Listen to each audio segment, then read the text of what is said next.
Welcome to Corrective Consciousness episode 204, the podcast where we explore the inanity of pop culture. I am your host, vysethebold, and this is Lotus Prince. And we have another really great show here for you. We are continuing our discussion of the history of Sega and what it means to us and how we experienced it. But before we move on, we had a glaring omission from Recon. That is true. I quickly wanted to go over. We have a happy birthday to Hirohiko Araki, the creator of and mangaka of JoJo's Bizarre Adventure. Mm-hmm. And he looks about the same at 60 as he did at 40 and kind of even 30. The man's immortal. Yeah, so apparently there is a Japanese pastime of on his birthday they take a recent photo of him and add it to a lineup just to show you how well the man has aged. Yeah, very well, by the way. I think maybe he just maybe takes good care of himself or something, but he does a lot of traveling and stuff like that, so maybe he's gotten some ancient secrets. Yeah, maybe he found a stone mask. I just recently have gotten to the Cars battle on the part 2 of the anime. So you saw that Wham battle. I did see the Wham battle. That was a lot of fun. The Wham battle is probably the best part. It is. Yeah. Actually he has quite a few battles with. There are quite a few battles with Wham. That's true. That the Caesar Wham fight was actually really good, though short. Yeah, that was good. But the Coliseum fight was just too much. It was amazing. Yeah, it's really good. In fact, the Cars fight is almost a letdown afterwards because the Wham fight is the Cars fight so good. Isn't really a fight. It's mostly trying to get the fuck away from him. Yeah, because he is terrifying. He turns his hand into a squirrel. He sure does. The best part, you said you're watching the anime? Yeah, I'm watching it. The best part is when they're like, oh no, he's reached his final form. And it shows this shot of Cars with all this rainbow lighting around him. And he has his tongue out like an idiot. But it's still genuinely intimidating. Yeah, no, he is not to be fucked with. He was not to be fucked with. And now, there's nothing you can do. Yeah, and then they drove him into a volcano and exploded him into space. But the heroes didn't like him, so they shot him into space. That's one of the best, what do you do with an invincible guy? Well, we could just make it so that he can't do anything. Yep.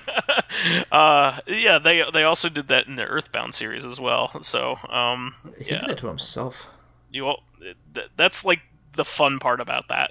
Yeah. But, well, not really. It's more like they took a different interpretation of what he wanted. Is what happened there. The creator of the safety ball did a different interpretation of what. Yeah, it's weird because you won, but in his own way, he won. Well, he won in his own mind, but yeah, that's what I'm saying. Yeah, that's okay. But moving on from that, I don't want to ruin too much there. But yeah, we want to get back to Sega. So I want to. We kind of jumped a little ahead to probably a part where you talked a little bit about the Dreamcast there at the end, but yeah, just Sonic Adventure, yeah, and Soul Calibur. There was more that I wanted to talk about here in the 16-bit era. Sega of America was doing Gangbusters because they had a really good partnership with Electronic Arts at the time, and those sports games were huge. In fact, they killed, yeah. Some of those games are still updated today with updated rosters. They do that with Tecmo Bowl on the NES, but they also do it with NHL 94 still. And they also do it with a bunch of the soccer games in Europe. I think EA's soccer game from, I think it was International Soccer or something like that, before it was FIFA. So, yeah, the sports games did really, really well in the West.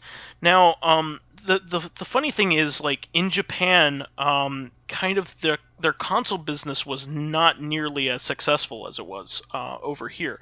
Over here, in fact, I think they ended up topping the Super Nintendo in terms of sales overall. With the Sega Genesis, and that's a huge deal. In Japan, the Mega Drive, the Genesis's equivalent over in Japan, it was more of a cult favorite system. In fact, the PC Engine was probably doing better than it, so it was probably in third place. So it kind of was an underground kind of system in a lot of ways, and the arcade aspect of Sega was doing much better. So you would still be able to go to arcades that were owned by Sega back then, and those are a huge deal. In fact, they're shown a lot in the Yakuza series and things like that. And around this time is right when the arcade their business was set to explode, because they made major advances in 3D technology, where they can model polygons and things like that, and they were really the first company to do really well with it. So they did it first with virtual racing, and then they made Virtua Fighter right after that, and they were you look at them now and they look very primitive. Polygonal.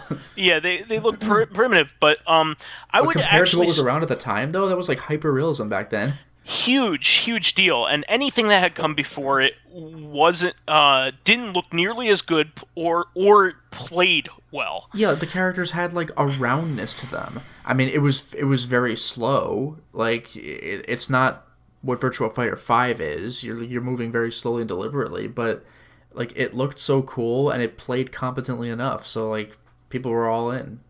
Actually, I would go as far as to say that both games are a lot of fun still. You could go back to them and have a lot of fun with them. Virtua Fighter just got a port to the Switch, and it is a really good port of it, and it's a lot of fun. It's the original one? I'm sorry, Virtual Racing. Sorry. Oh, Virtual Racing. Okay. Virtual Racing. Now, the original Virtua Fighter, I think, was in one of the Yakuza games, wasn't it? No, that was Virtua Fighter 2, and then later on 5. Okay. So, the original Virtua Fighter is really still a lot of fun to play, if you ask me. In fact, all the Virtua Fighter games, except for maybe 3, are really a lot of fun. Yeah, 3TB is kind of just forgotten, and 1 is not forgotten, but it's on like the 32X. Yeah, so it's also on the Saturn, and there's a PS2 version of it. There's a PS2 version of Virtua Fighter 1? Yeah, in fact, it was included with Virtua Fighter 4 Evolution, if I'm not mistaken. Was it really? I have that, but I didn't look for it, I guess. I gotta look into that. Yeah. So the original Virtua Fighter has gotten around. So if that's the case, then I probably own every Virtua Fighter game then. Because 1 through 4, meaning 1 within 4... I have 3TB on the Dreamcast. I think I do have... I might have 2 on Saturn. I have to look into that. And I certainly have 5. The only thing I think I'm missing is Kids. But, I mean, there's the Rhea, but I don't have a physical copy of Kids. Yeah. So, Virtua Fighter is a lot of fun. It had unique characters and a unique play system, and it also had... the first instance of ring outs that I can remember in a 3D title. And what was also cool is not only were the characters unique, but they had different fighting styles. It wasn't like Mortal Kombat where everyone is the same fighting style but different special moves. Like the Virtua Fighter characters had moves that emulated like particular techniques in real life. Like Jackie uses Jeet Kune Do, which is like the Bruce Lee fighting style. I don't remember though if they had that in the beginning or if they adopted that later. Well, no, they all have different they all have specific Yeah, fighting Wolf's styles a that they emulate. wrestler. Yeah. Yeah. So Akira Yuki, who's the main character, is a kung fu master artist. Pai Chan is a martial arts movie specialist, so he has Mise en Quan. Well, Let's. she. Oh yeah, Mise en Quan. Her father is Lao Lao Chan, Lao who Chan. Yeah. Lao Chan is the guy that Lan Di in Shenmue was modeled after. Yeah. Like Lan Di looks like a young Lao Chan. It's pretty amusing. He uses Koen Ken, which is Tiger Swallow Fist. By the way, speaking of Shenmue, now that I've actually played Shenmue 2, there's a section where you have to beat these fighters to get them on your side to get some information from them. And the first guy clearly has Jeffrey's fighting style from Virtua Fighter 2. Another one clearly has Sarah's fighting style. Another one clearly had Wolf's. Like, someone had told me that Shenmue was originally intended to be a sort of Virtua Fighter RPG, and, like, you can kind of see that in that section of the game. Yeah, let's see here. As you said, Wolf Hawkfield is a professional wrestler. Yeah. Jeffrey McWild uses pancratium, which is I guess a form of Greco-Roman wrestling. Yeah, he has a lot of throwdown moves. By the way, well, no, I already said this, but yeah, he's from Virtua Fighter 2 specifically. The other characters we've mentioned were in the original game. Yeah, Maru is Jujitsu. Cage. Yeah, he's the ninja guy. I think starting in Virtua Fighter 2, you can knock his mask off. Yeah, yeah. No, you can do it in the first one. You can first one too? You can knock his headband off. I'm sorry. Okay. In the first one. Yeah. But yeah, you can see his face in 2. I was very disappointed when they did not bring that back in 5. Yeah, let's see, and there's also Doral who. Well, Doral's bullshit. Doral's the boss that you only get one chance to fight after you've beaten arcade mode. Can you beat like the boss? And if you do, swag. If you don't, end credits. That's your one chance. Yeah, what's really funny about Doral is that like somehow she's Kage's mother. Yeah, it's bullshit. But yeah, I forgot about that. I completely forgot about that. She's kind of like the random character, the character that has like all kinds of different moves from all the different characters. Yeah, you know what she is? She's Necrid from Soul Calibur 2. Like, she's not Shang Tsung, where it's like, who's it gonna be? She has like a move or two from each character. So there were all kinds of all kinds of competitors to this game after this. Like this is how big this was. This is one of those games that inspires other games from there off. Well, not only that, but like you could actually see this in the Yakuza games. A bunch of the arcades have 2 floors. Oh yeah, arcades are a whole other world. But now this is not in the Yakuza games. But I've heard that some arcades had a floor dedicated to just Virtua Fighter 5. Yeah, no, like this is a big deal. In Japan, the Virtua Fighter series is seen as almost all of them except for maybe the third game, which is like the odd one out. Yes, but yeah. all of them are considered top tier, huge deal in the fighting game community. And I think I've mentioned this before, but like you have got to see a match between 2 very talented Virtua Fighter players. That shit is insane. Yeah, it's an extremely technical game. It's very difficult, but it's a lot of fun and very rewarding. Here's a fun fact. Pai-chan has a counter move that only works on one particular move performed by Pai-chan. So if you have a mirror match and Pai-chan pulls off that move, oh boy, this is the chance you've been waiting for. Yeah, this game has been praised as probably one of the most the 5th one in particular is considered to be delightful. Like one of probably the most technical like 3D fighting game of all time. Like in terms of how you have to play in it, like you have to be so good that you have to be within like I think half of a frame of of dealing with your opponent's moves. Like Yeah, it's this like is an that era crazy. where like strategy guides have frame data for moves, Yeah. and like you need to like legitimately study that for Virtua Fighter. Yeah, so you had all kinds of competitors, especially on other home consoles. So on PlayStation 1, you first had the Battle Arena Toshinden Yeah, games, yeah, which weren't nearly as good as Virtua Fighter. Virtua Fighter was always way better than that. yeah. I mean, they Um, were interesting, and like again, who had a 32X or a Saturn? So like that yeah. was a lot of people's first like 3D fighter experience. But then Namco came out with Tekken, and that was the first Tekken killed. major competitor. By the way, And I like that in Tekken, you go to the Iron Fist tournament. Like Ken means Iron Iron Fist. Fist, yeah, yeah. So Tekken is still a hugely popular series today. And in Like fact, I Tekken think 7 with all its guest characters. Wolf is even in one of the Tekken games. And then he in the current Tekken game.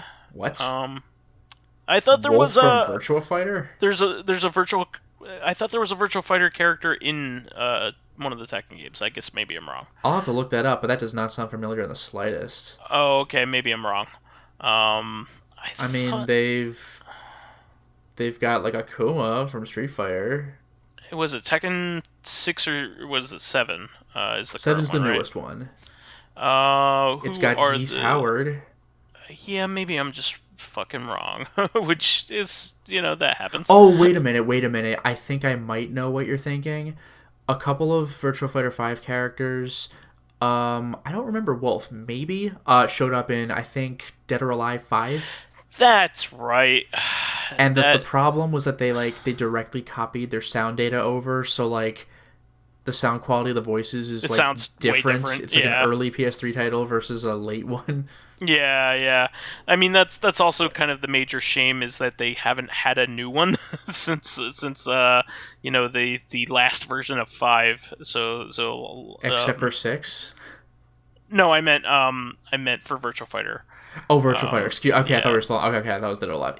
Yeah, Virtua Fighter had like an updated version of 5 that was like arcade mode only, and I think that's the version that's actually available in Yakuza Kiwami 2. But I think that's like you could play Virtua Fighter 5 like the complete thing, just arcade mode only in that, which is kind of cool. So you get to play the new characters, and they actually included like the sumo guy from 4, because I don't think they put him on the PS3 because they're like, how do we like put like have that guy's body type like exist in this Gotcha. game like on with HD and the PS3? They didn't think they could do it, but then later on I guess they figured it out. So Yeah. that was kind of cool. So But yeah, they never had a Virtua Fighter 6, and I would like that. Dead or Alive 5 has Akira, Sarah Bryant, and Pai-chan.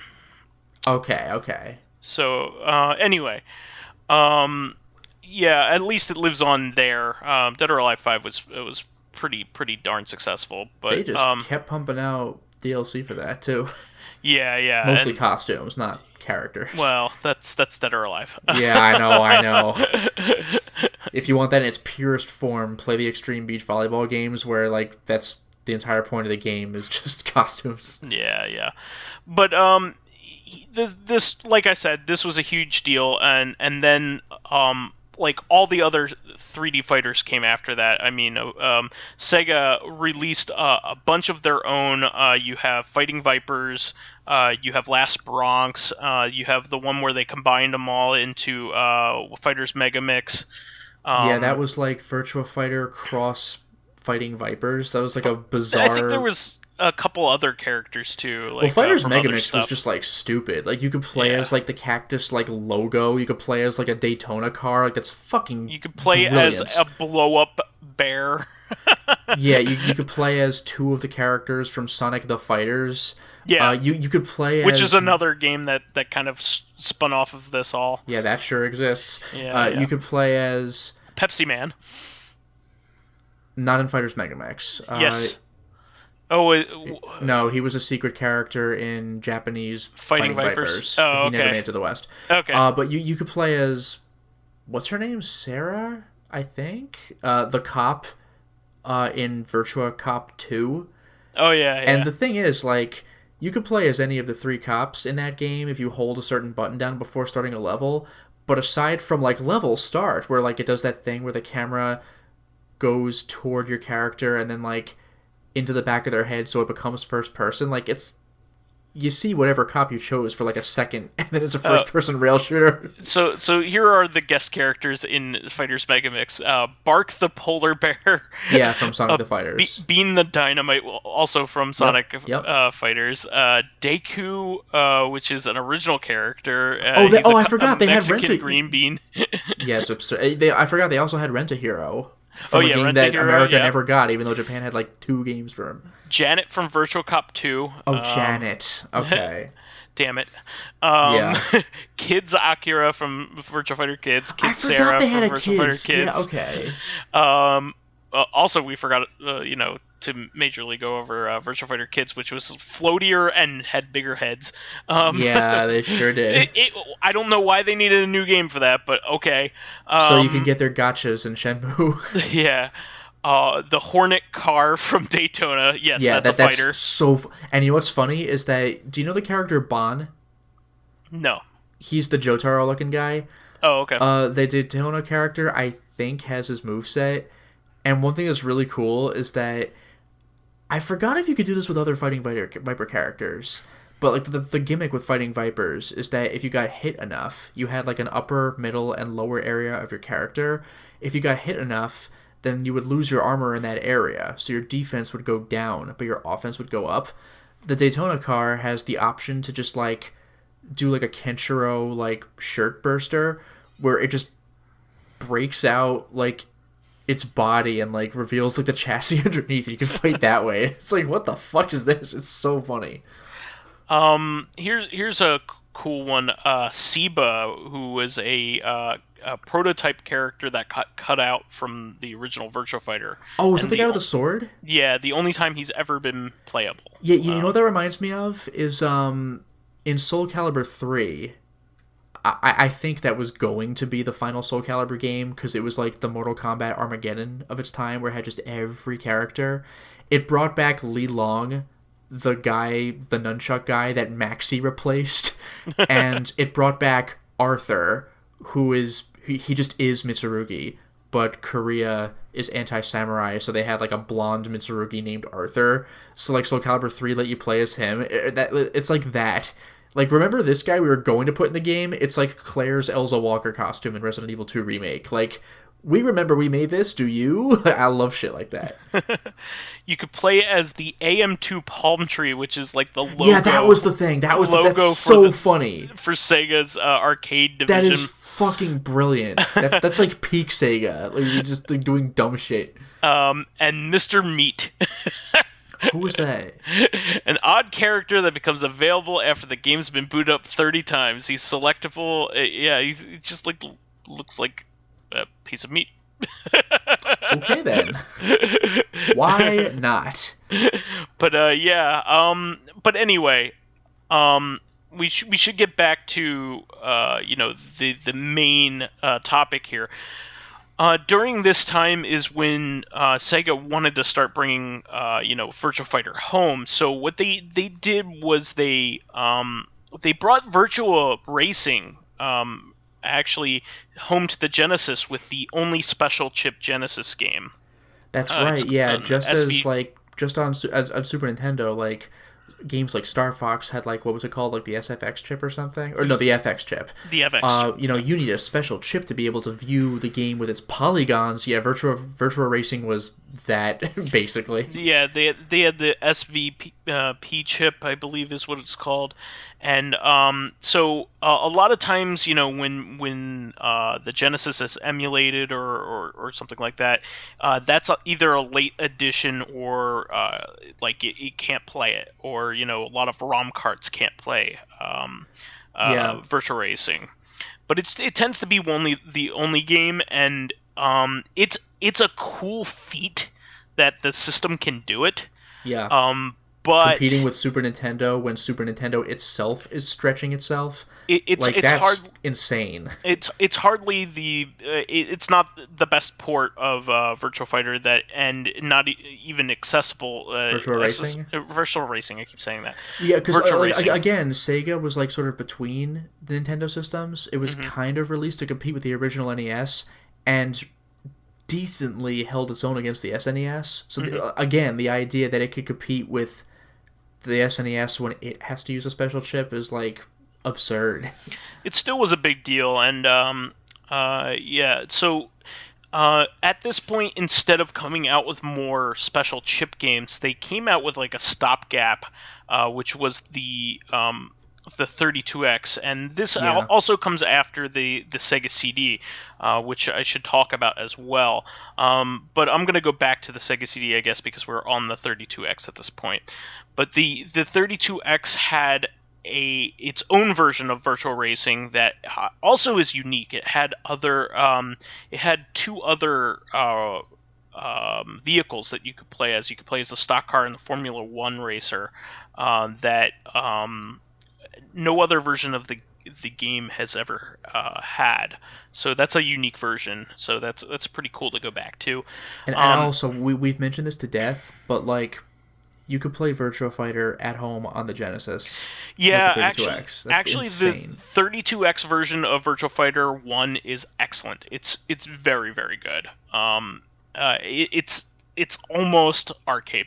It's getting close to the arcade. It's very close.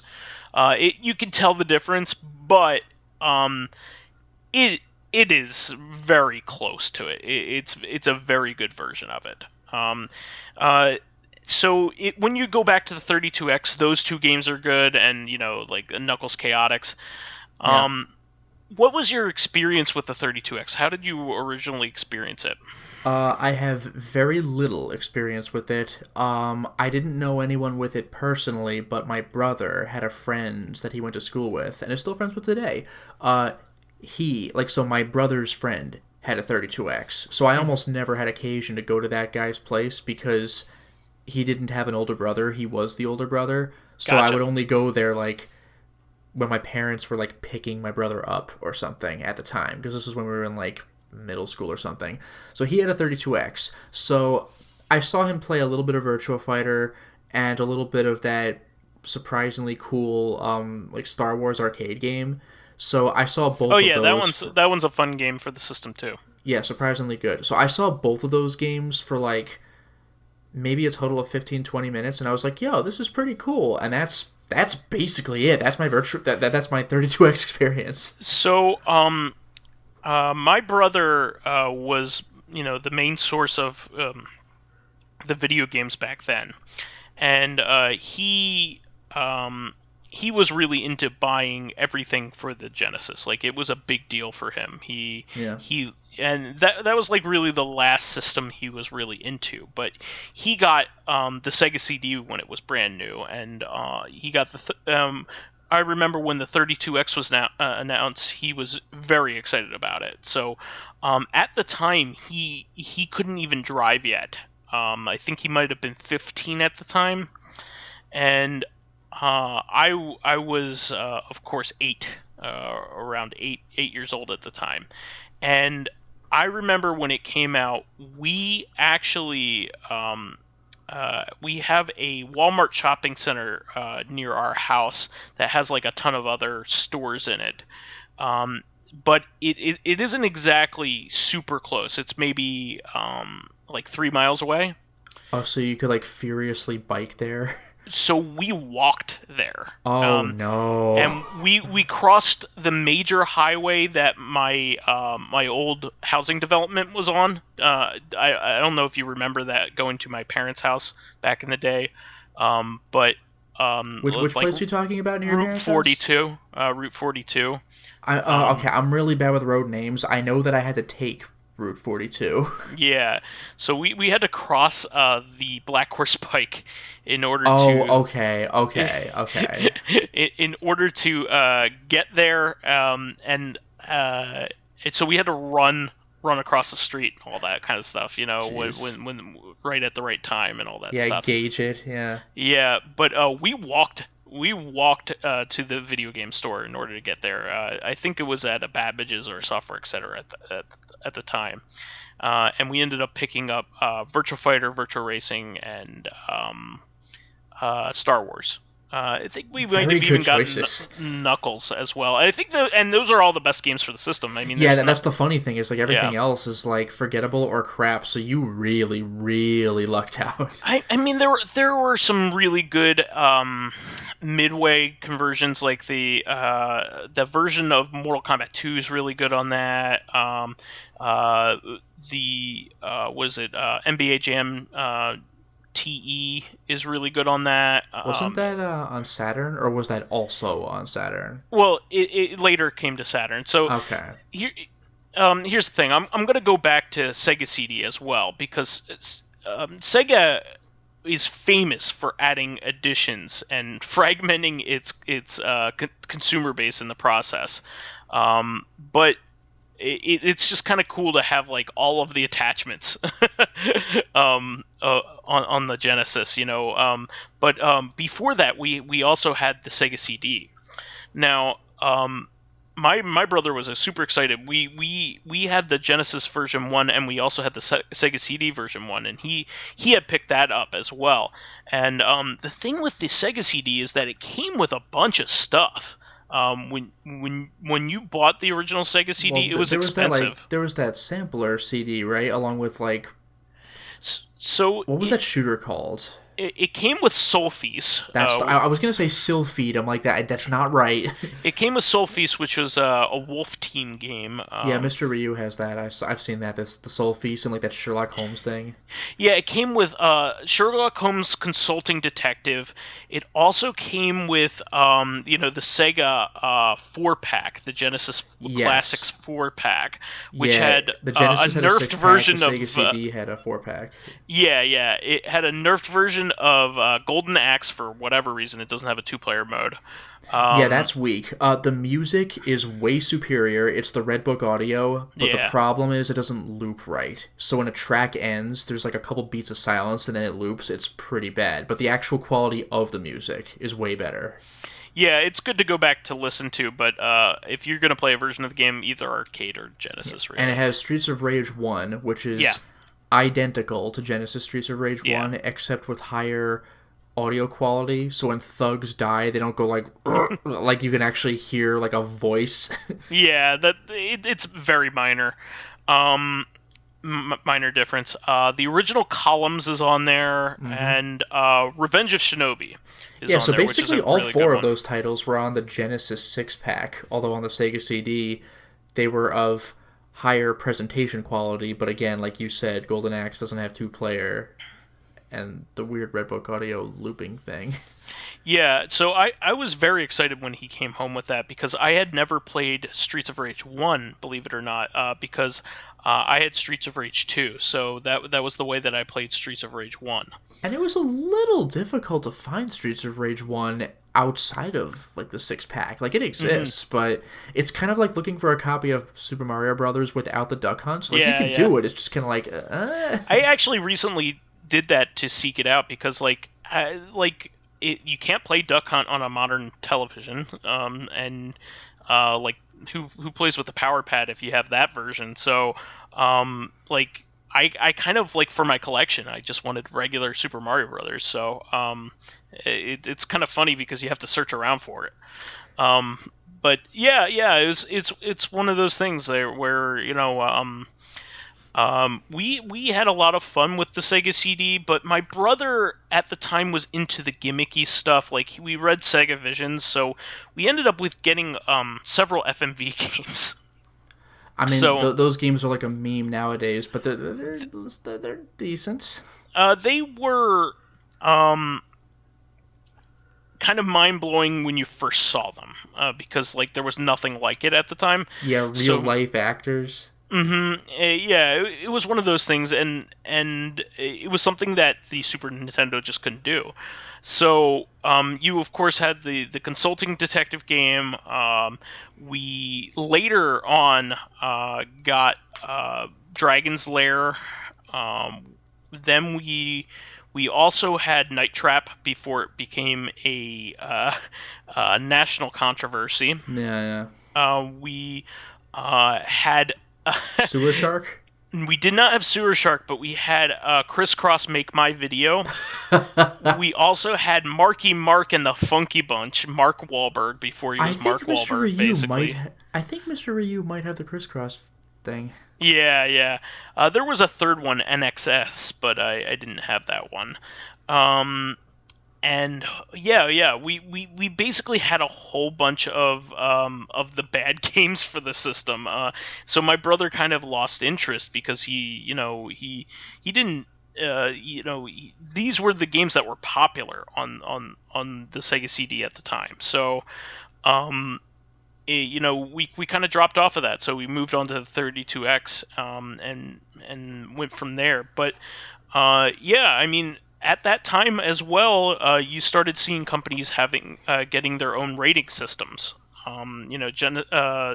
Sega really was at the forefront of that because they had Mortal Kombat, of course, with the Blood Code, and then Night Trap later on. So they needed to start self-policing, or else the government was going to do it for them. And that's basically the genesis, pun intended, of what eventually became the ESRB later on. It was a really interesting time. Then, right around when the 32X came out, the Saturn came out. So, once again, fragmenting their base and also making their customers mad, because you just came out with a new platform. Well, not to mention a surprisingly early announcement which made retailers mad. Yeah, it came out only a few months after they set the 32X, so that brand new 32X that we had was almost immediately out of date. Yeah. Which really sucks because the Saturn ended up in Japan being actually very successful. It wasn't as popular as the PlayStation, but it was really a lot more popular than the Genesis was, and it had all kinds of really cool Japanese exclusive games. Unfortunately, the Saturn was kind of a joke for a long time in retro gaming circles, and video gaming circles, because we just didn't know how good the Saturn was. We only got a fraction of its output. And what we did get was stuff that was flashy but didn't actually have much substance.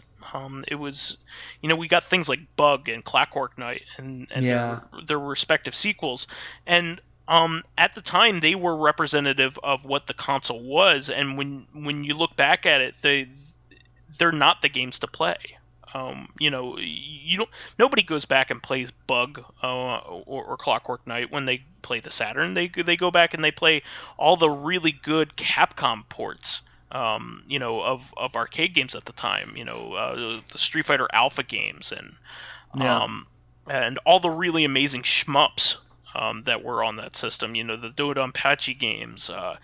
You have Batsugun, you have all these fantastic games. Radiant Silvergun is a big one.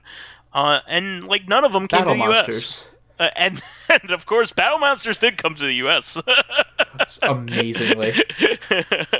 I have the Japanese version, though, because I'm OG. I have that on the... just on the Rhea. I played the Japanese version, so I don't get to see the characters' stupid lines that rhyme when you beat the game. I love Battle Monsters so much that I named my pets after it. Your dog Battle and your cat Monsters. There is a character that you can fight as that is actually like a dual character, like Nana and Popo in Smash Brothers. Yeah, it's a little twins. Their name is Chili and Pepper. I have a cat named Pepper, and then when we adopted a dog, I lobbied to get her to be Chili because she's also Chili Dog, and we named her that. And by the time your fiance found out, the damage was done. Well, the funny thing is that there's two layers of joke. there. Chili dog is a fun pun. So Just my favorite part though was when she posted that picture of like, oh, we got the dog from the adoption agency, and I just posted that jank Saturn image of the profile picture of Chili and Pepper. She's like, what the fuck is that? And then like she responded later like, Vice explained to me what this was. Well, but it was already after like 2 weeks of calling her Chili. It's just like gotcha. That was yeah, that's my life. But Battle Monsters, folks. I'm gonna have 3 pets: Heart, Heat, and Harn.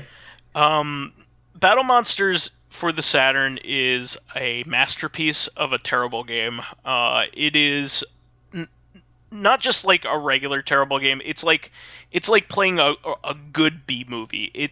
It's a lot of fun to play, and it's very funny and very terrible, but it's still fun to play. It's fun one of those enough. Yeah. The music's actually pretty good. It is one of those games that was inspired by Mortal Kombat. It's a digitized fighter game, but it's clearly on a very shoestring budget. Yes, and it's a blast. I definitely recommend it. Yeah, I definitely recommend it. The other one that is of that ilk is that one that is based on Son Goku. Wow. Magic Beast Warriors. Yeah, Magic Beast Warriors, which Mr. Ryu beat magically. Yeah, and what's really cool is you got to see like the behind the scenes, like the ending credits is like the guys in their costumes, like look at me. That's great. Really awesome. Music's not bad. It's like it's butt rock, but it's fun. But I would like to give the Saturn more of a profile here. I'm glad we got to this point, but we should definitely give it its own due. Yeah, we gotta get a Sega Part 3 going on. Yeah, we'll do that next week. But I at least wanted to get us there and put into the context of the rest of the company and the arcade stuff that was going on, because there's a lot to talk about the Genesis, but the Saturn has its own fun stuff and is Mr. an amazing Bones, baby. Yeah, it has a lot of jank on it, but it also has a lot of awesome to it as well. So it really does. We'll definitely give it its due in its own episode next week, I think. So why don't we move on to fan stuff here, Lotus? Sure, we have a few comments here. So, Living Corpse had a few comments himself. He says, speaking of indie third-person tank control survivor horror game, Residents of Evil, a huge Resident Evil fan on here, is having a new game made in that style called Vigil. So that's kind of cool. Neat. Also from Living Corpse, speaking of cut content in Resident Evil, it was a mistake to remove the Sentinel 9 from Resident Evil 6. It was going to be Leon's main handgun.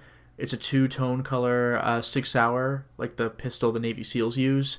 Black on the bottom, silver on top, with a sick-looking spiky flash hider in the front that Leon could jam into a zombie's brain. It had a whole backstory, with it being an abandoned project revived, and Leon personally supervising it with strict requirements, like being acid resistant because, like, BOWs, like the plants, like just shoot acid. It even got an Airsoft release with the RE6, like... Airsoft, wow. Yeah, with the RE6, like, logo on the box, and a pic of Leon using it to promote the game. It got cut at the last minute for the wing shooters, which look like the VP-70 he uses in RE2, but there's 2 of them, for dual wielding and nostalgia. Thankfully, it finally did get to see its use in Resident Evil Vendetta, which is an unintentionally hilarious movie where Leon has like infinite ammo somehow.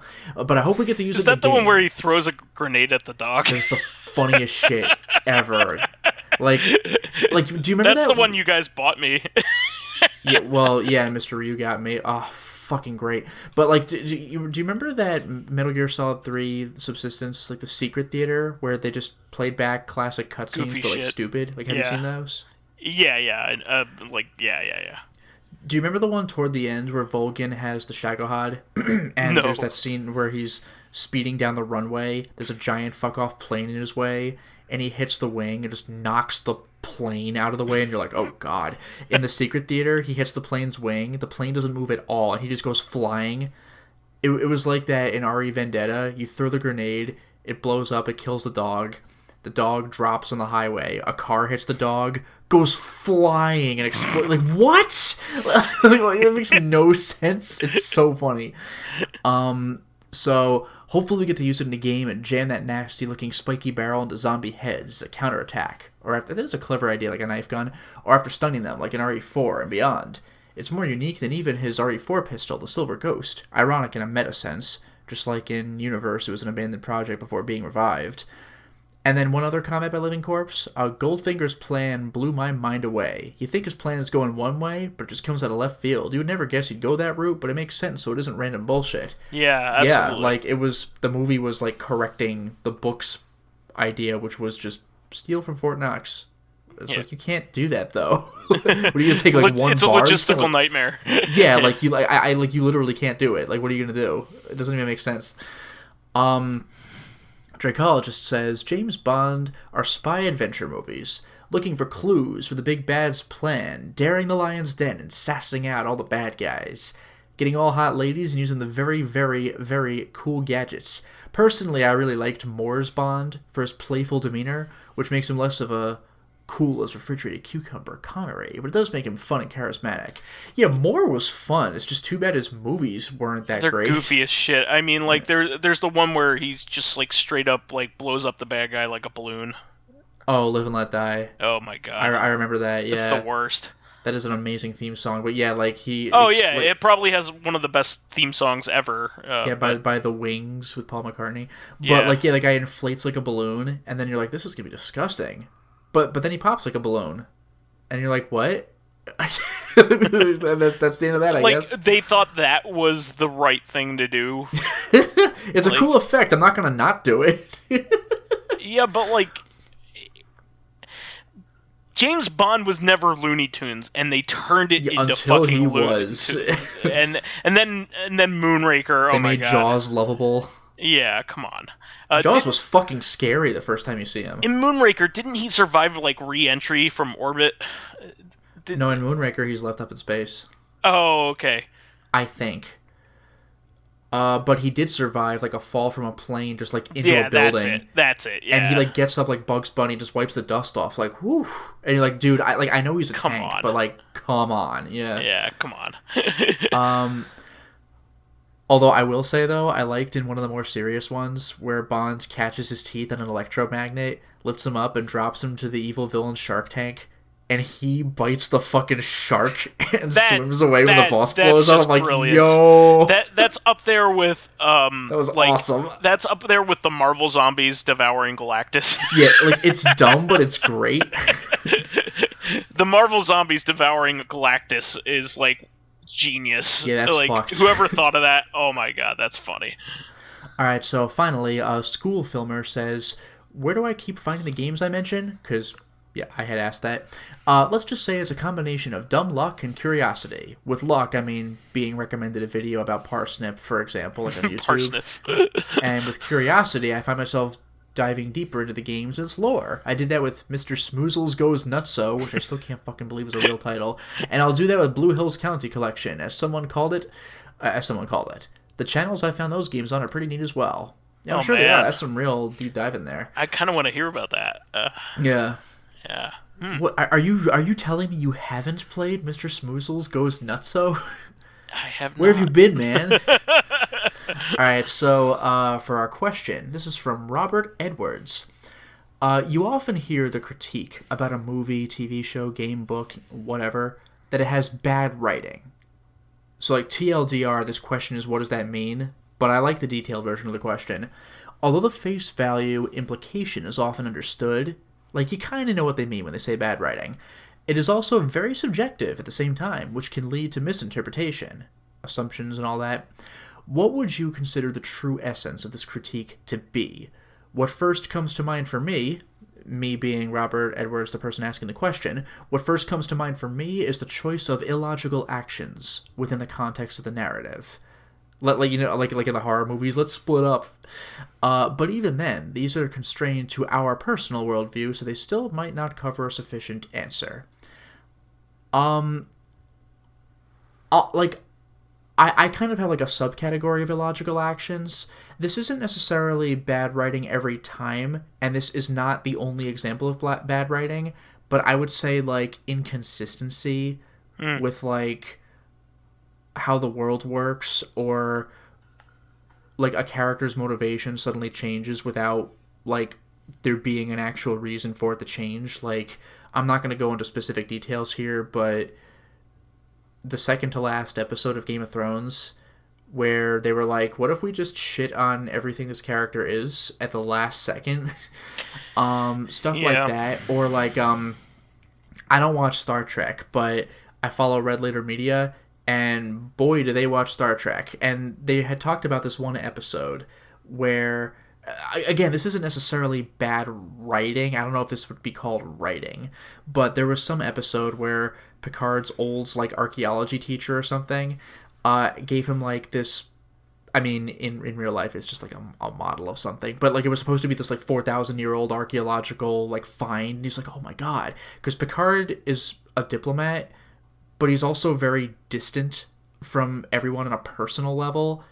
Just, like, don't bother me. Like, I'll work with you. Just don't come into my room. You know, I don't like talking. I don't like getting personal. This is a rare time you see him really emote. It's like, oh, my God, I can't believe you're giving me this thing. I've been so passionate about this. And then in one of the Star Trek movies, the object is kind of there as fan service. Like, do you remember this episode? And Picard's, like, sifting through his drawers or whatever, looking for something. And he, like, grabs that and he's like, oh, this isn't it. And he just kind of, like, drops it off to the side like it's nothing, and you're like, did you watch the episode that came from, you know, like, stuff like that. Like, that's not the be-all end-all of what bad writing is, but that kind of thing bothers me, like when something doesn't, when a universe it's doesn't another follow one its of own Fry's rules. dogs. Throw it in the stew. Oh, I mean, there's a reason for that, but yes. Yeah, like if they were doing that unironically, where they, like, forgot what that episode was, that would have been infuriating. So, I would guess that at the essence of bad writing for me is when I assume bad writing, I first look at triteness. Okay.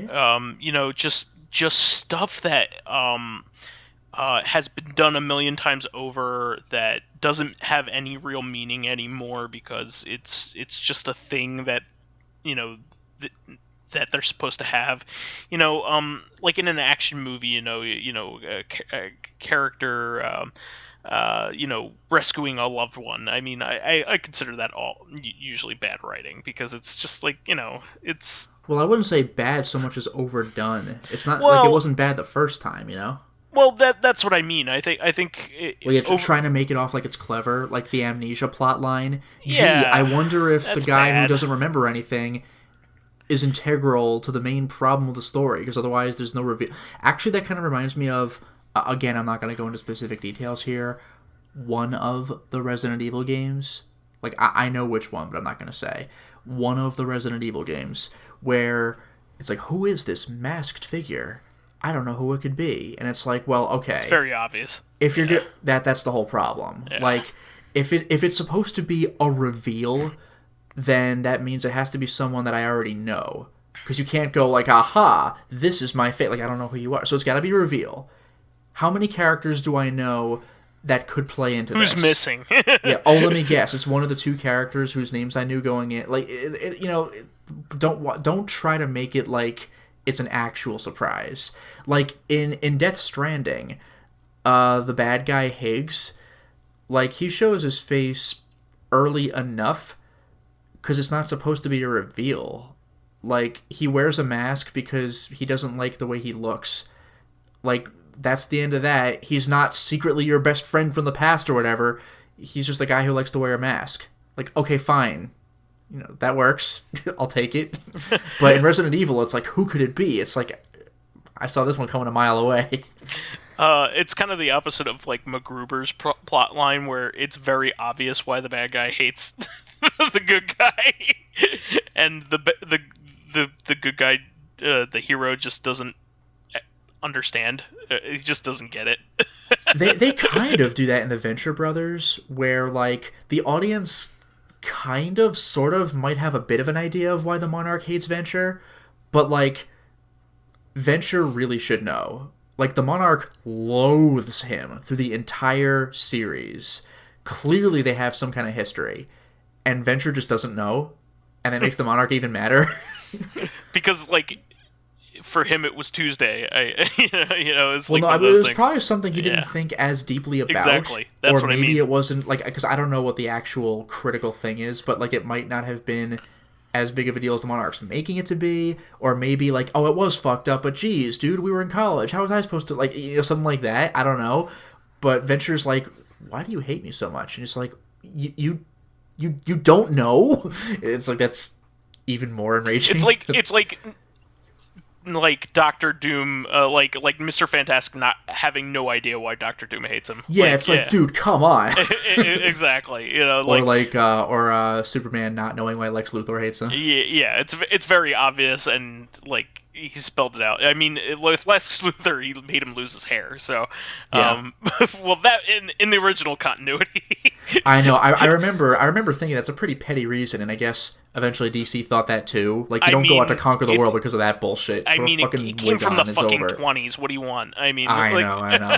Or the 30s, whatever. The 30s. Yeah. What do you want? I will become a mad scientist who subjugates, like, a robot army because he blew my hair off with chemical. I mean, they literally invented the arch-villain there. I mean, like people forget, as hokey as that early Superman stuff is, he was the only superhero. Although to be fair, superhero. I do remember reading, like, a kiddie version of Superman where, yes, Lex Luthor lost his hair, but the version that I had read, he and Superman were friends at first, and Superman, like, made him a lab with his super speed, and Luthor's like, oh, thanks, buddy, I could do science here. And apparently Luthor was working on science and eventually, like, kind of created life. Like, stuff was starting to move on its own, and he's like, really? But then, like, there was a fire in the lab, and Superman's like, oh, no, a fire, and he blows it out with the super breath, which also fucked up Luthor's experiment, so, like, the hair loss sucked, but that's the real reason? Yeah. Like, I'll take that. In the recent continuity, it's more like he just hates him because he hates him for rational reasons. Well, yeah, he hates Superman because what if Superman decides to become Homelander from he's the an boys? Unchecked, like, we're all fucked. He's an unchecked power. Or any of those alternate Earth Supermans. Like, what if Superman becomes Injustice Superman? We're all fucked. And he's right. He is right. Like, I mean, the idea... it's the big debate. It won't happen. But it could. But it won't. But it could. Like, which side do you land on? Like, Luthor lands on, but it could. Yeah, exactly. So he's basically trying to fight a good atomic bomb.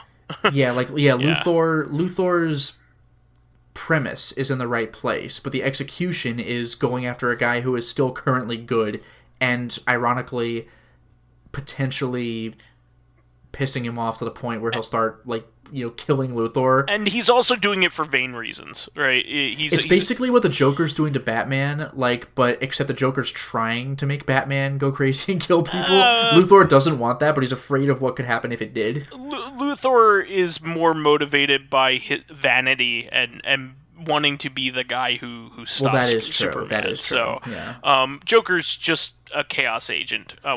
But what I'm saying though is Joker is actively trying to antagonize Batman, where Luthor is like, "What if Superman turns evil?" But in doing all this, he's antagonizing Superman.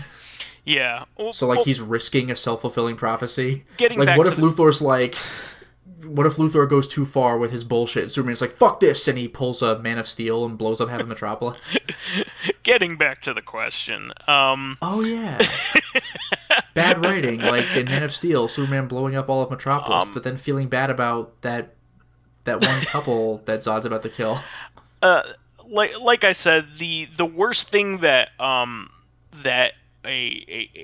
anything can be is boring. And you are That's true. Being boring by being trite.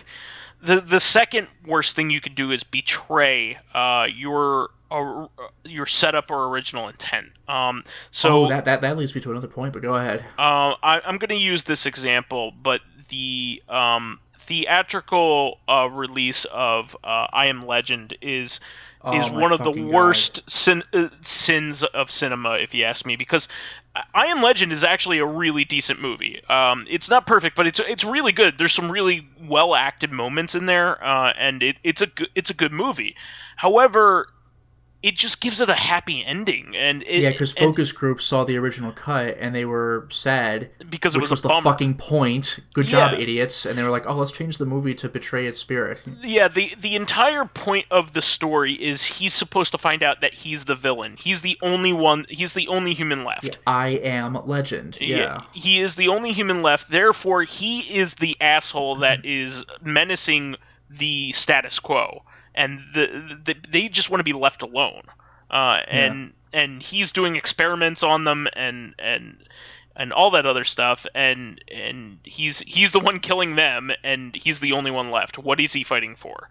Like, I mean, he's fighting for humanity, but like there is no more humanity. Exactly, anymore. exactly. So, on the DVD you could watch the original ending, and that's great. Actually, you know, that's the way it should be. But like every it's time still you're not gonna the watch it on original ending, but it's way better. yeah, but like it would make the movie less infuriating. Let's just say that with the original ending.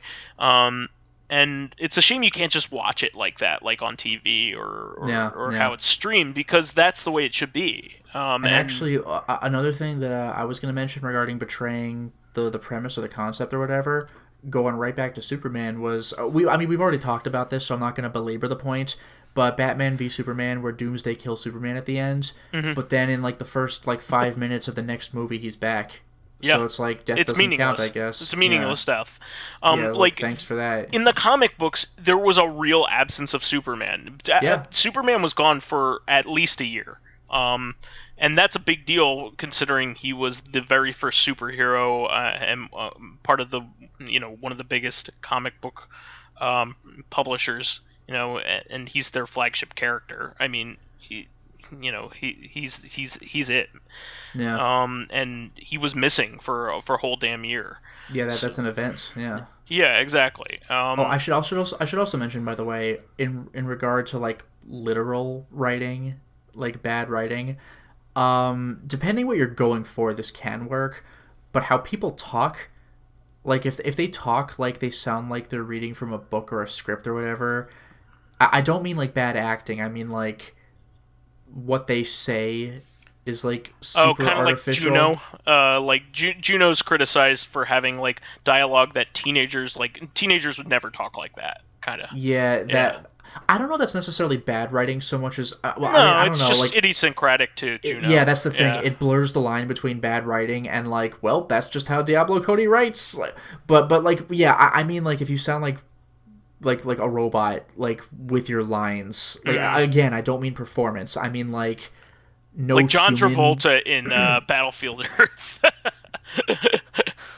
Well, no, his delivery was hilarious, but I mean like this is a little hard to describe, but like having a script that like no human would say out loud, like who talks like that? Like they almost sound Shakespearean, like I have been stabbed, like that kind of thing. Yeah, but I mean in Shakespeare the excuse is it's a play and they have to memorize their lines with 10 syllables and rhymes. Like that's also something you just learn to accept because otherwise there's no way you're memorizing all this shit people in a 3-hour live performance. Also, people in the back can't necessarily see what happened. So like they have to literally I am slain, like in the back row. Yeah, exactly. And it also may not be that convincing on stage as to what has happened. But what I'm talking about is like you know what I thought of an example, and this is a whole other trope by itself, but just like heavy-handed exposition. Like, well, of course you know that. After all, we are brothers. Like, I fucking know we are. Like, who are you talking to? Like, the audience? Like, that's why I like John Wick. Mainly John Wick 2. John Wick 1 also does this, but John Wick 2 really stood out for me in that, like, in John Wick 1, it was about the coins, and in John Wick 2, it was about the international branch of the hotel. They never tell you what the coins are for. Like, they never explain it. They just show it, which is the way they have John Wick ask a guy, hey, you want to earn a coin? Watch this guy. Or, like, if you kill somebody, you get a coin. Or if you want somebody to clean up a corpse, it's 1 coin per corpse, right? Now, in the very beginning of the movie, John Wick digs into his basement in, like, a secret briefcase, and he has, like, 1,000,000 fucking doubloons. And you're like, oh, has he been hoarding money? No, you learn later in the movie, when you see what coins are and are used for, he's killed a fucking stupid amount of people. Like, you like, realize that later. Like, difficult people to kill, too. Yes. Like, and it's John not just, Wick, like, Joes on the street. Like, yeah. these are contract... Yeah, you wouldn't get paid as an assassin to do that. And in John Wick 2, when he goes to the international branch of the Intercontinental... I mean, I guess hint number one is even in the first movie it's called Intercontinental, but they don't... the Continental, it's called the Continental. Oh, just the Continental? Excuse me, you're right. But in the second movie, he goes to Italy. A different branch, yeah. They have, like, a Winston analog there.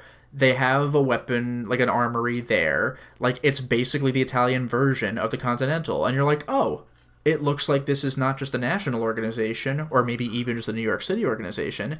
It's international. It's global. At no point did they say, John Wick, for this mission, you're going to have to go to our Italian branch. Like, he just fucking goes there, and you know how to read. You can see the word Continental. You figure that shit out. They don't explain obvious things, or, like, try to justify explaining things. Like in the Michael Bay Transformers movie. Oh my god, Megan Fox can work on a car? I thought only guys can do that. And then she's like, oh, I grew up with a bunch of brothers. Oh, that explains it. So she knew a guy who knew how to do it. I got it. Not like... Girls can't learn on their own how to fix cars. Exactly, what the fuck. But, they always say the best way to write something is to not have exposition. That's why, like, voiceover is considered usually like a terrible idea. In voiceovers writing. have to be very stylized, like for Fight Club or something. Yeah, it has. Like you can do it, but you gotta really do it right. Yeah, the best way to tell a story is to show it. So because that's the language of cinema. So yeah, that's what you do. Actually, on the flip side, some stuff is meant for text. Sure. Like, for example, Donkey had released a video on the Final Fantasy VII Remake where he was just shitting on it, but, like, I'm pretty sure, like, 50% of that was trolling, but 50% of that did look like it was serious. Like, for example, there's a part where you're looking for the mayor, and I guess, like, in the text version, like on FF7 on PS1, you're talking to NPCs, and they're like, what? The major? Like, what? The minor? Like, they're mishearing you, so there's various M words. But do you know how weird that sounds out loud? Like, I'm looking for the mayor. What? The menu? And it's like, no, that's not what I fucking said. Like, it kind of works as a textual joke, but, like, hearing it out loud, it's like, no, I was very clear, and I can easily repeat this to you, because we're speaking out loud. But it just doesn't do that, because it's, like, too accurate to an original thing that doesn't translate. It just feels... I don't know if that's bad writing, but it just feels weird. Yeah. I was also going to say another thing that really bothers me on a global level. So, again, betraying the meaning of something. Yeah. So, I'm going to come out and say, like, after the dust is settled, out of the 3 new Star Wars movies, like the mainline ones. Oh, that was right in front of me. I didn't see it at all. First of all 3 of them have bad writing. So, like, yeah, like, I'm not giving them a pass, but the second one has the most merit out of all of them. It's the most hated, but it's the one that has the most original ideas. And tries to say something. It has a message, like a genuine message that is something new and good, a good direction. Like, saying that anybody can be a hero, they don't need to be part of a lineage, is a fantastic lesson for Star Wars to have. Yeah, especially for Star Wars, because everything has to be connected to Luke, or to Vader, or to Leia, or to Han. Like, Star Wars cannot divorce itself from the people from the fucking 70s. They don't need to be. They don't need to be part of a special family in order to do something fun or do something new.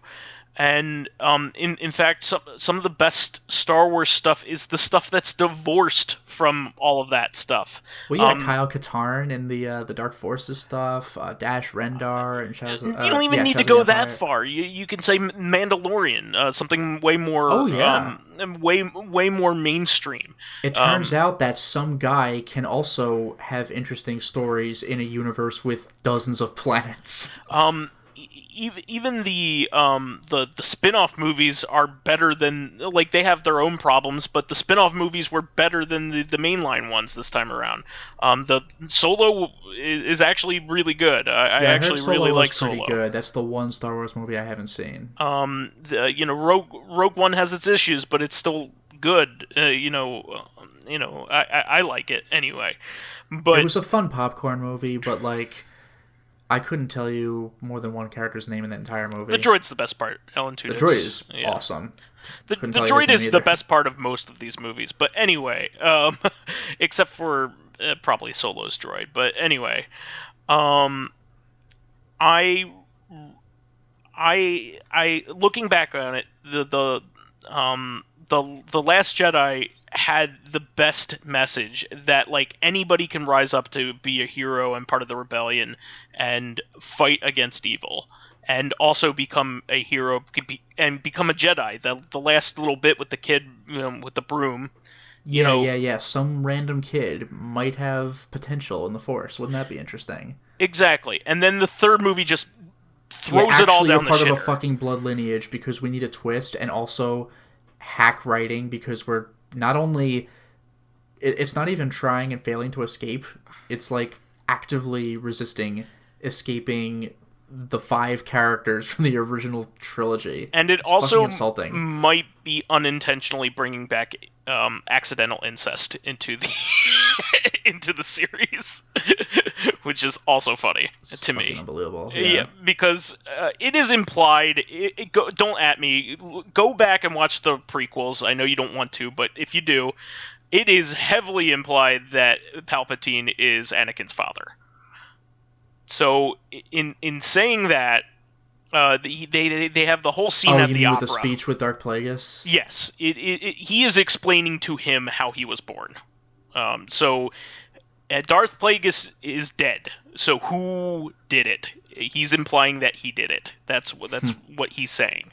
So it is heavily implied that Anakin is Palpatine's son. So therefore, Kylo Ren and Rey would then be cousins. Oh, wow, okay. Yes. It's good writing. But no, actually, again, this is bad writing, not in a vacuum, but across the movies, like you said. But just watching the movies, even if you don't know Star Wars, if you watch episodes 7, 8, and 9, you can just feel the directors fighting each other behind the scenes from one movie to the next. Actually, we're going to do this. No, actually, we're going back, and it's fucking irritating. Yeah, so this gets to the root of probably the worst writing sins possible, is when too many people are involved and also don't have a vision. Somebody leading the vision. Also trying to please everybody. Yeah, so Because that's not necessarily destined to fail, but it's very, very hard to pull that also off. people don't know what they want necessarily either. You have to give them something a lot of times that they didn't expect. And so this has also happened with the DC cinematic universe. Batman's gritty. What if everything's gritty and miserable and depressing to watch in a comic book superhero movie? They clearly have too many chefs in the kitchen. Somebody who isn't leading it with a clear vision, and the people that do have a handle on it are not great filmmakers. Snyder is very good at style. He is not good at anything else, if you ask me. He has had probably he's never had a great movie. Let's put it that way. He's never. 300 and Watchmen are as good as it gets, and Yeah, both of those were already and written by a Dawn comic of the book writer. and Dawn of the Dead was a remake, right? So yeah. To be fair to Dawn of the Dead, though, that was like very different. Like it was in a mall, but like it was a different movie though. Yeah, but what I'm saying is, and those movies are good because of his stylization, right? Yeah. It's not because, I mean, Watchmen is a good movie, but it is also a very close adaptation, as well. Well, yeah. Again, 300 and Watchmen were already written by comic book writers from like decades past. Exactly. And Sin City. Not that was Zack Snyder, but. Well, that's just another Frank Miller. Yeah. And Robert Rodriguez was the. There we go. Okay. Was director on that one, but I'm not ragging on Robert Rodriguez. He's awesome, but Machete. You ever seen? Maybe God lives in heaven because he too fears what he has created. Steve Buscemi, Spy Kids 2. It's heavily implied that Machete is also Danny Trejo's character in those movies as well, so they're all connected. Yeah, I heard that's fucking great. Oh man, I love Robert Rodriguez. I don't care what anybody says. And if Machete's universe crosses over with Spy Kids, then that means technically in the Spy Kids universe, there's a character played by Steven Seagal who wields a katana. Just think about that. Just overweight Steven Seagal with a katana. Wait, overweight Steven Seagal? I know, it's a weird concept. Yeah. But anyway, yeah. That the focus tested, corporatized bullshit is also a thing that I hold with up there with the worst writing sins. I mean, really, when too many people have their hands in the pot and nobody has enough power to make it their own. Yeah. And a clear vision. I mean, like that can also happen with, a screenwriter, and they come up with a really good idea and good screenplay, and then the director completely the final product is unrecognizable. Yeah, I mean the director can do that too. So yeah, or like when you hear in the news about a movie having like its third writer because the first two reshoots. Dropped or were fired, reshoots like the Solo Suicide Squad. Solo had that too. Oh, did it? Yeah. Oh, yeah, it did, yeah. Yeah, I mean, most movies that get reshoots are usually don't end up. Well, Suicide Squad was a fucking disaster, because, like, at first they were like, we don't need yet another dark DC movie, which I guess you could argue, but, like, that's how it was made. So, like, the final product ended up a mess, because they just did two things. Yeah. But also, there's jokes, but why, though? This is gritty and miserable. Intentionally so. Why are there weird jokes now? Say what you want about Birds of Prey, but at least it remedied that. It had Birds of Prey did what it set out to do. Exactly. Whether you like it or not, like, it did a thing of its own volition, so good for it. Yeah, I mean, I think Birds of Prey was a good, solid, like, B movie. Like, I don't think it was like fantastic or great, but it's a lot better than a lot of the other movies. I haven't seen it, but I am fascinated by the idea of Ewan McGregor as Black Mask. Yeah, I mean, he's kind of an afterthought. Most. That's actually one of my major problems is that he doesn't have. He has a couple really good acting moments, where he's like freaking out and having a lot of fun with it. It's over Eye of the High Ground. Yeah, I remember that. But he's kind of sidelined with the other girls, the girls having all their own like backstories and reasons for wanting to do things. And that reminds me, speaking of the girls having their own backstories and like who's this person, who's that person, here's a gem of a line from Suicide Squad.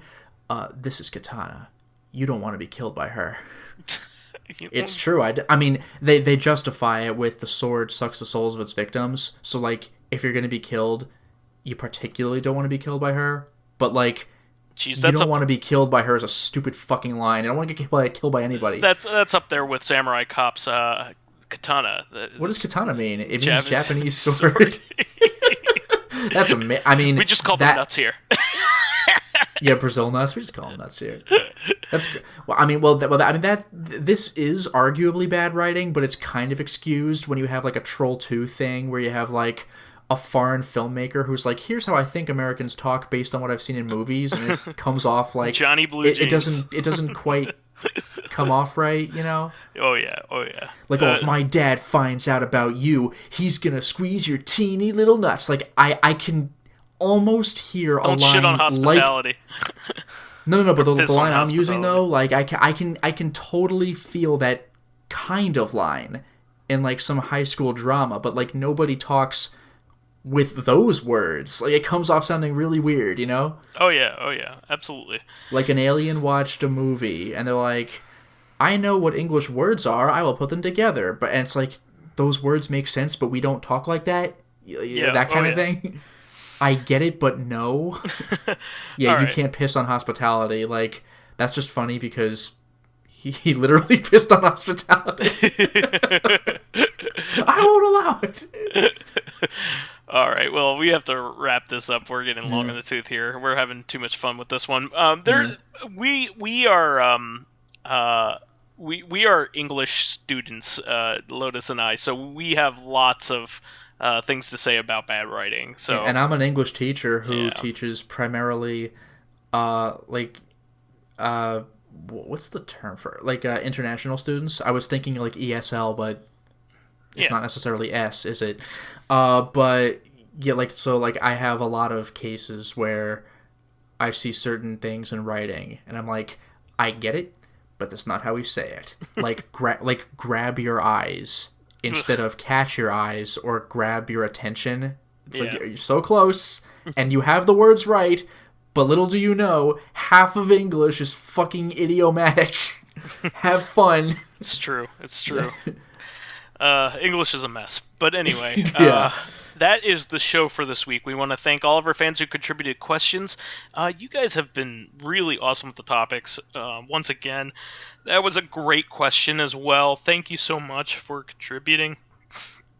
Please keep us supplied with awesome topics by submitting questions of your own via the YouTube and SoundCloud pages. Plus, we also do comment on all the comments that we receive as of now.